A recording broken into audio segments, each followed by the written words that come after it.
আজকের উদ্বোধনী সভা, আজকে উদ্বোধনী ম্যাচ এবং আজকে খেলা শেষ হবে। তো খেলাটা এসে ধরনের একটা ওই গত ইয়েতে সবাই বলছে আমাদের মন্তব্যের একটা ছেলের কথা যে ছোট মানুষ কিন্তু সমান দায়িত্ব নিচ্ছে, এরকম অনেকেরই দায়িত্ব নিচ্ছে, আবিরেরও দায়িত্ব নিচ্ছে। তারপরে এই ফুটবল খেলতে গিয়ে রহমান ওয়ালিকুম সাফির নাম শুনছো জানি না, একসময় সে মডার্নে খেলতো, কিন্তু ওই ছেলেটাকে এমন ভাবে ট্যাকেল করছে সে আজ জীবনে ফুটবল খেলতে পারেনি। তো তোমরা এমন ট্যাকেল করো না যেটা আরেকজনের ক্ষতি হয়, ঠিক আছে? তোমরা এমন কৌশল খেলা খেলবা, এই মিনি বানাই উড়ন্ত শট নাই, সব মাটি ঘেঁষা শট। ওই শট খেলা তোমার কৌশলে খেলবা, কৌশলে খেললে তোমাদের যে যে কৌশলে খেলে, যেমন এই ছেলেটা খেলে, ও খেলাটা আমাদের হচ্ছে মানে ও খেলে যে বারো অনেকেই খেলছে, অনেকেই তোমরা এমন ভাবে খেলবা, উড়ন্ত শট দেবে না, কেউ উড়ন্ত শট দেবে মানে মাটি ঘেঁষা মিনিবারে খেলা মানে তোমরা বড় মাঠের খেলা শিখতেছো।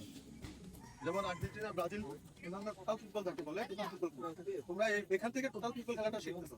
ছোট ছোট পাসে দিয়া গোল করার, ওই চেষ্টা করবে না যে উড়ন্ত শট দিয়ে আরেকজনকে আরেকজনকে মানে আঘাত করা, এটা কোনো ঠিক আছে?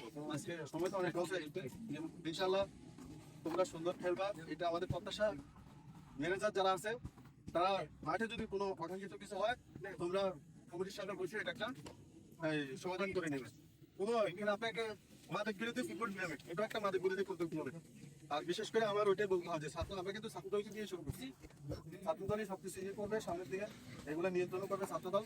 সামনের দিকে যে মাদকের বিরুদ্ধে যে আমাদের সংগ্রাম লড়াইটা, এটাও কিন্তু ছাত্রদল জুনিয়রদেরকে দিয়ে শুরু করবে। জুনিয়ররাও যখন একজন মাদক দিয়ে সেবন করে তাকে এই অপমান করে অবস্থ করে, তখন আস্তে আস্তে তারা কোথায় যাবে যে আমরা তো এখন ওইটা ইয়ে করতে পারি। তো এইভাবে যেখানে যেখানে দেখবে যে মাদকের স্পট আছে এগুলো তোমরা আমাদেরকে বলবো, আমরা চেষ্টা করবো। কিন্তু নির্বাচনের আগ পর্যন্ত আমাদের একটু বাইন্ডিংস আছে বিভিন্ন অঙ্গিকে, আমরা ইনশাল্লাহ সামনের দিকে আমরা এগুলা তোমাদেরকে দিয়ে সমাধান করবো, ছাত্রদেরকে দিয়ে। যারা জুনিয়র আছে তোমরা সুন্দর মতো খেলাধুলাকে আগে নিবা, কিন্তু এটা কিন্তু পড়ালেখার পাশাপাশি। যেমন আজকে একটা আয়োজন করছো, আবার ডিসেম্বরের মাঝামাঝি 16 ডিসেম্বর, ওই 16 ডিসেম্বর আগে যদি পরীক্ষা শেষ হয়ে যায় তখন তোমরা আবার শুরু করে যায়। এখানে বেশিরভাগই প্র্যাকটিস পরীক্ষা, তারপরে 9 আছে, 8 আছে, 7 আছে, 6 আছে। তো তোমাদের পড়ালেখা অবশ্যই আছে,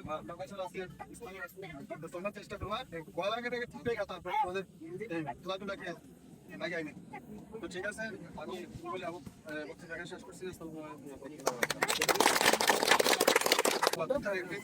আমি কি বলবি না